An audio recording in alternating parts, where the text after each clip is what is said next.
हम अपनी विनयांजलि यानी प्रकृति ने उनको अपनी विनयांजलि प्रेषित की तो हम मानव क्या। ऐसी अतिशय युक्तकारी हमारे ज्ञानमती माता जी है।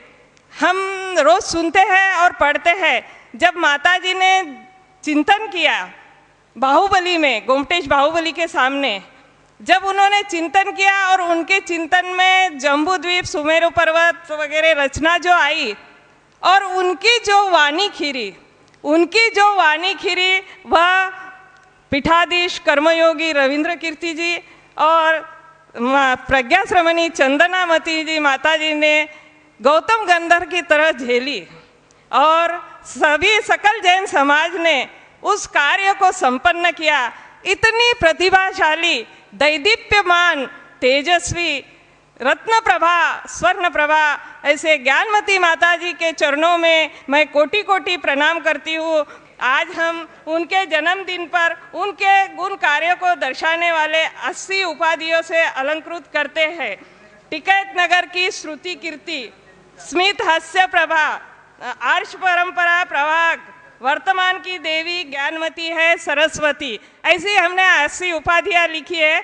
धन्य है ज्ञानमती माता, जिनके दर्शन से मिटती है हमारी ज्ञान पिपासा। ज्ञान का अमृत है ज्ञानमती माता, ज्ञान का अमृत है ज्ञानमती माता, जिनके कंठ से झर रही जिन वाणी की गौरव गाथा।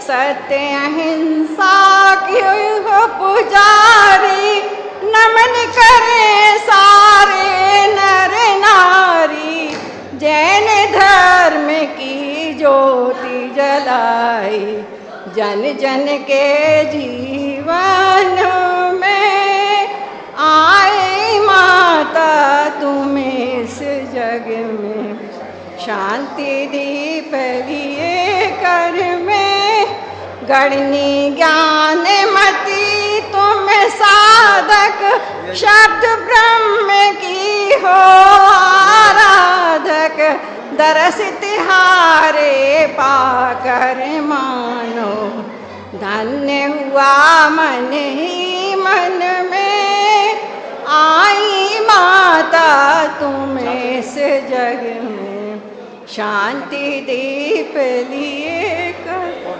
बंधु, हम सभी शरद पूर्णिमा के शुभ अवसर पर परम पूज्य आर्यकागणनी ज्ञानमती माता जी का जन्म जयंती वह भी 81वां मना रहे हैं।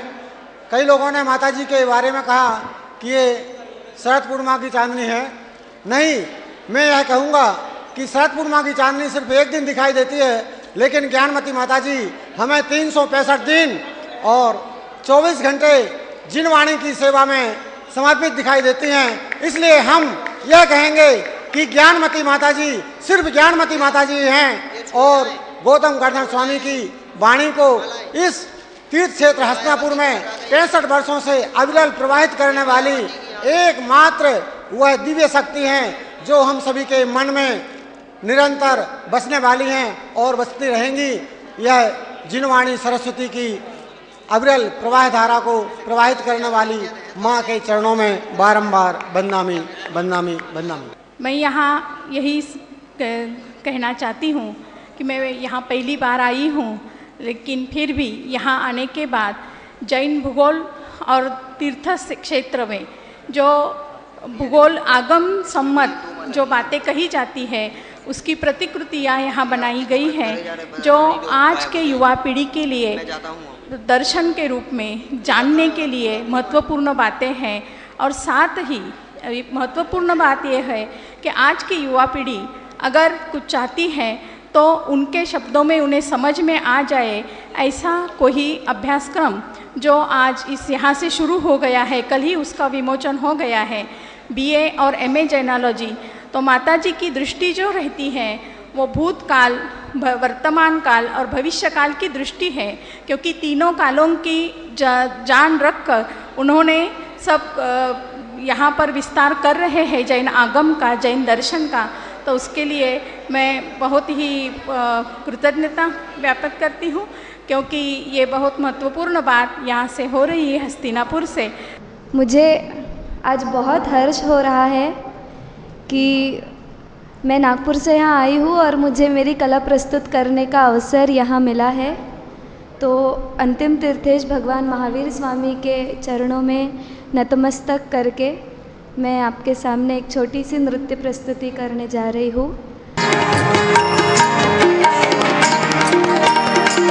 जिन वाणी में जिनका समाचार है, जिनके जीवन में पल पल सदाचार है, जिन वाणी में जिनका समाचार है, जिनके जीवन में पल पल सदाचार है, जिनको शामों सवेरे चढ़ाऊं सुमन, जिनको शामों सवेरे चढ़ाऊं सुमन, उनके चरणों की धूली धरूं आज मन।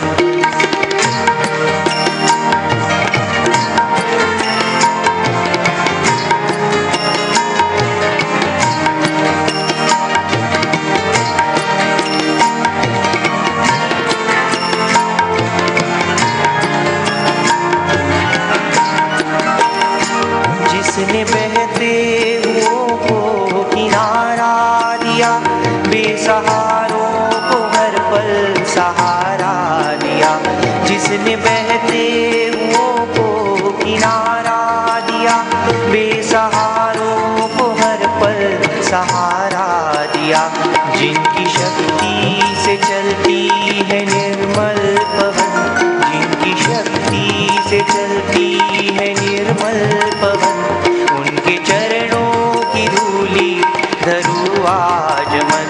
महावीरा के चरणों में शत शत नमन, महावीरा के चरणों में शत शत नमन, उनके चरणों की धूली धरूं आज मन, उनके चरणों की धूली धरूं आज मन, उनके चरणों की धूली धरूं आज मन।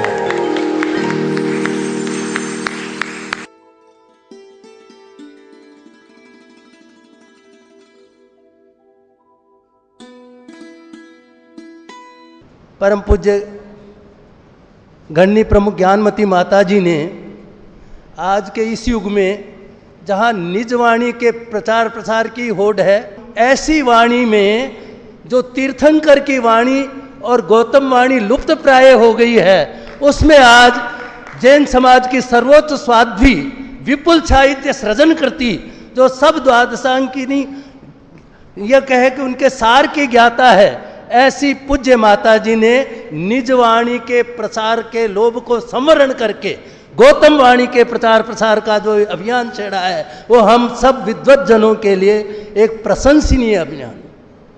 आप जाने, मैंने पूज्य माता जी के लिए किसी विशेषण का प्रयोग नहीं किया, क्योंकि जब से गौतम गणधर वर्ष घोषित किया श्रावण कृष्णा प्रतिपदा को 13 जुलाई 2014 को, मुझे ये सौभाग्य मिला कि मैं साक्षात गौतम गणधर के समान जो आज के युग में गणनी प्रमुख ज्ञानमती माता जी है और उनकी गणधर के समान चंदनामती माता जी जो है, उनके सानिध्य में रह करके गौतम वाणी का गणधर वाणी का अहर्निश पान आज तक मैंने किया है।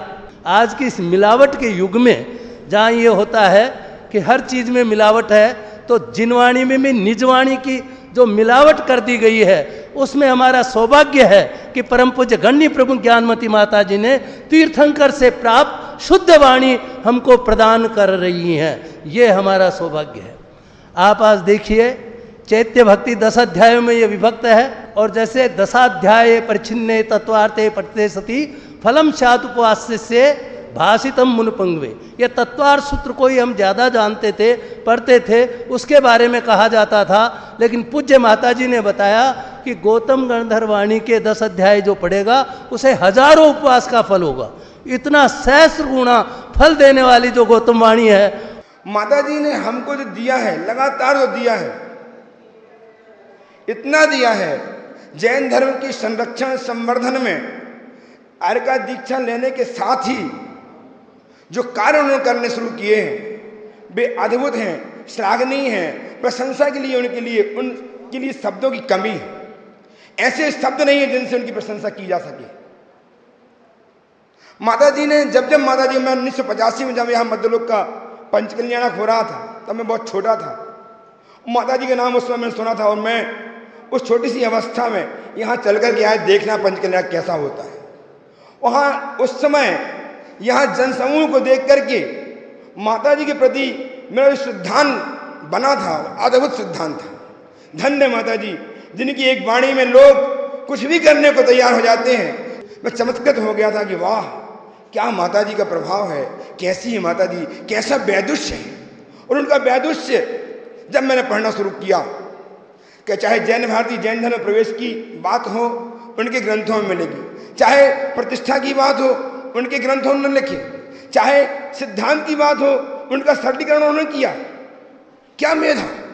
वास्तव में पंडित उदय चंद जी ने जो कहा था कि समय जब लगा रहा होगा और समय में जब रही होंगी तब उन्हें आशीर्वाद मिला होगा। जाओ पंचम काल में ऐसे समय में तुम धर्म की प्रभाव न करना, उन आगम ग्रंथों को सरल कर करके लोगों को परोसना, लोगों को उनसे अभिभूत कर देना, अलंकृत कर देना, भर देना कुट के ज्ञान। ऐसा उनको आशीर्वाद मिला होगा, तभी माता जी जन्मी और आज हमारे लिए वरदान के रूप में सिद्ध हुई है। माता जी ने जो गौतम गंधर्व